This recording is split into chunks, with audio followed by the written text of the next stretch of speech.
कुंभ राशि के सभी दोस्तों को जय श्री राम। 23 से 29 मार्च के बीच में आपका कैसा समय जाएगा, इस पे हम चर्चा करेंगे। राशिफल शुरू करने से पहले मैं आपको बता देता हूँ, वैसे तो हालांकि कुंभ राशि के दिनमान बहुत शानदार आने वाले हैं। डे बाय डे आपके लिए बेटर आ रहा है। ग्रहों की स्थिति बहुत अच्छी हो रही है। उतरती 7.5 आपको चल रही है और वो जाने वाली है। पर फिर भी देखिए, बहुत से राशिफल के बहुत से लोग क्या उम्मीद करते हैं कि बस एक सप्ताह में सब कुछ बदल जाएगा, तो ऐसा कभी नहीं है। मैं राशिफल बढ़ा चढ़ा के नहीं बताता। अतिशयोक्ति जो अलंकार हिंदी में होता है कि बस आप राजा बन जाओगे, आपके साथ करोड़पति बन जाओगे, वो सब तो मैं आपको बताऊंगा नहीं। सामान्य रूप से क्या फल मिलने वाला है, कौन सा दिन अच्छा है, किस दिन क्या डिसीजन लेना है और आने वाला समय कैसा रहेगा, उसकी प्रॉपर जानकारी आपको मिलेगी। तो ये सब जानना है तो वीडियो में कंटिन्यू आप बने रहो। और जितने भी आपके कुंभ राशि के लोग उनको फॉरवर्ड करना। अगर पहली बार आए हो तो इस चैनल को सब्सक्राइब या फॉलो करके जाइए। तो फर्स्ट ऑफ ऑल हम बात करेंगे सबसे पहले कि ये 7 दिन कैसे हैं, फिर इसके बाद करेंगे ओवरऑल ग्रहों की बात और फिर उपाय की बात। तो कंटिन्यू बने रहना। देखिए, 23 तारीख से वीक स्टार्ट है।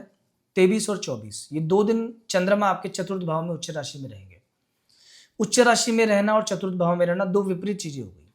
चंद्रमा जब उच्च राशि में रहता है तो व्यक्ति का मनोबल अच्छा रहता है, उसकी प्लानिंग्स अच्छी रहती हैं, बहुत ज्यादा क्रिएटिविटी उसके अंदर रहती है। लेकिन दिक्कत कहाँ पे आती है, चतुर्थ भाव में होने से ओवर थिंकिंग की समस्या रहेगी, बहुत ज्यादा टेंशन एंजाइटी हो सकती है, अचानक से कोई चीज का डर और भय आपके मन में व्याप्त हो सकता है। 23 और 24 तारीख को शत्रु का भय, पैसे का भय, मान सम्मान की हानि का भय, परिवार में रिश्ते खराब होने का भय, इनमें से किसी भी चीज का डर आपके मन में क्रिएट हो सकता है 23 एंड 24 को। कोई नए काम की शुरुआत करनी है तो इन 2 दिनों में बिल्कुल मत करना। नया व्यापार शुरू करना है, नया व्हीकल लाना है, नया मुहूर्त करना है, नए व्यक्ति से मिलना है, नई जगह जाना है, या कुछ भी नया करना है, कोई संस्कार करना है, तो इन 2 दिनों में उसको स्पेशल अवॉइड करना। 2 दिन का समय ठीक नहीं है। चौथा, 8वां, 12वां चंद्रमा खराब होता है। 25 और 26 तारीख 2 दिन बहुत अच्छे हैं, मतलब शुरू के 2 दिन जितने खराब थे उससे ज्यादा अच्छा आपके अगले 2 दिन है। तो 25 तारीख और 26 तारीख में क्या रहेगा कि बृहस्पति और चंद्रमा मिलकर बनाएंगे गजकेसरी योग। मतलब किस्मत तो साथ देगी ही देगी आपका। धन लाभ होने की पूरी उम्मीद है कि धन के मामले में आपका समय बहुत अच्छा जाएगा, प्रॉफिटेबल रहेगा, आर्थिक लाभ आपको मिलेगा। और यहाँ बैठे हुए चंद्रमा व्यक्ति को शेयर मार्केट से, कमोडिटी मार्केट से, सिल्वर से, इन सब से पैसा देते हैं। अगर आप लॉन्ग टाइम के लिए चांदी में पैसा निवेश करना चाहते हो तो बहुत अच्छा है। लॉन्ग टाइम के लिए आपको शेयर्स में इन्वेस्टमेंट करना है तो ये 2 दिन बहुत अच्छे हैं, 25 और 26। किस्मत से पैसा मिलता है, आकस्मिक धन लाभ होता है, अटका हुआ रुका हुआ काम आपका हो सकता है। अगर कोई एजुकेशन या स्टडीज को लेकर कोई प्रॉब्लम आ रही है तो समय ठीक जाएगा। रिश्ते खराब हो रखे हैं घर में, परिवार में, दोस्तों में, तो रिश्ते आपके बेटर होंगे। 25 और 26 पूजा पाठ, दान धर्म, इन सब के दृष्टिकोण से भी समय अच्छा जाएगा। ईश्वर में बहुत रुचि रहेगी, ईश्वर का आशीर्वाद रहेगा, साधु संतों की कृपा आप पे रहेगी।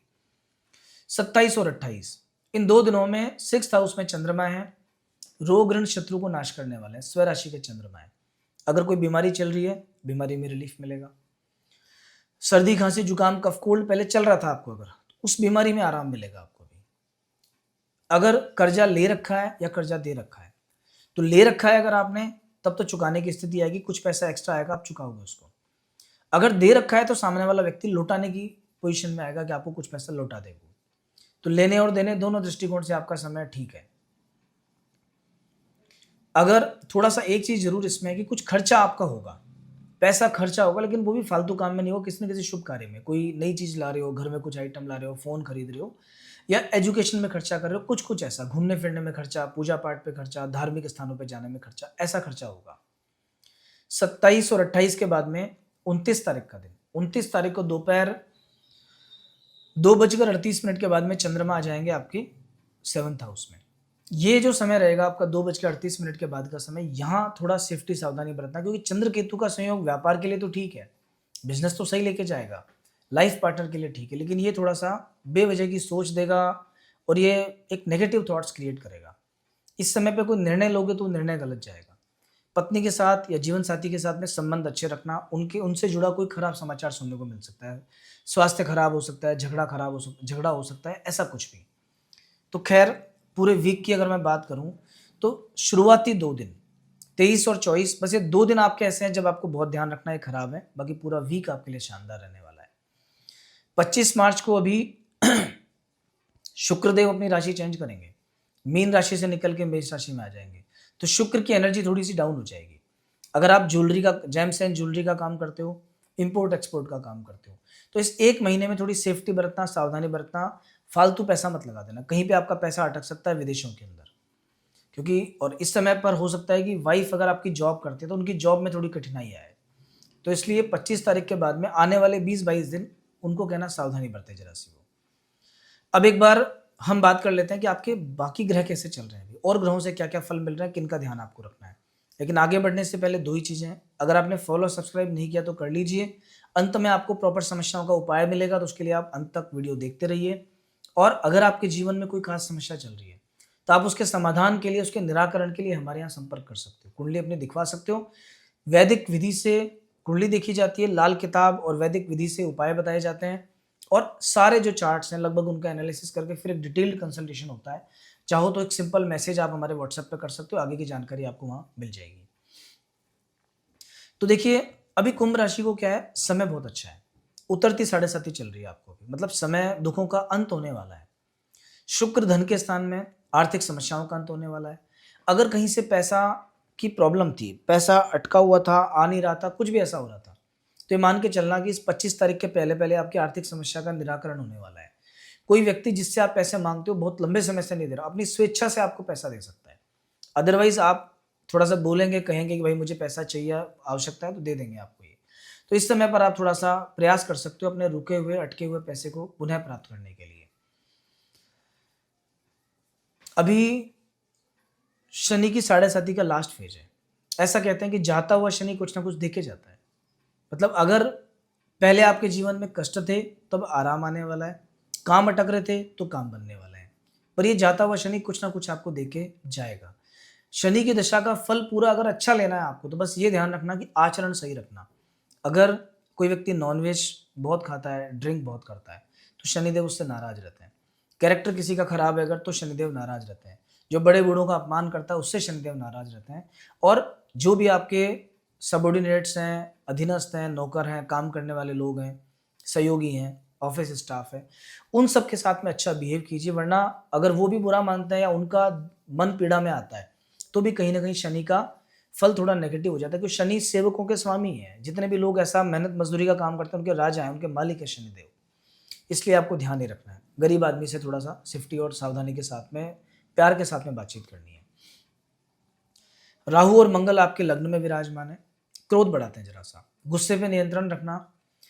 कुछ डिसीजंस आप सडन ले सकते हो, अचानक ले सकते हो। कुछ लोगों से रिश्ते खराब हो सकते हैं, कुछ ईगो और अहंकार भी आ सकता है। ऐसा लग सकता है कि अहम ब्रह्मास्मि, कि बस मैं कर रहा हूँ, मेरे करने से सब कुछ हो रहा है। इस फीलिंग से अपने आप को दूर रहना, क्योंकि देखिए अहंकार जो है ना, ये सब 6 प्रकार के जो शत्रु बताए गए हैं, काम, क्रोध, लोभ, मोह, मद और मत्सर, तो ये इसमें से ये जो अहंकार भी है ना, ये भी खराब है। क्योंकि जब अहंकार उत्पन्न होता है तो बाकी शत्रु अपने आप आ जाते हैं, ठीक है ना। तो अहंकार आपको नहीं रखना है।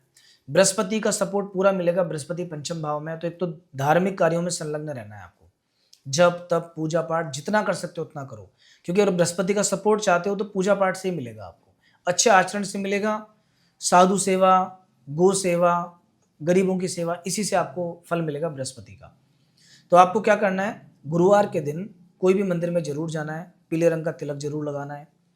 अगर आप कर सकते हो तो शिखा का जो स्थान है, चोटी का स्थान है, इसके बाल छोटी मत रखो, पर यहाँ के बाल जरा से बड़े रखो। तो अगर बड़े रखोगे तो उससे बृहस्पति प्रसन्न होता है।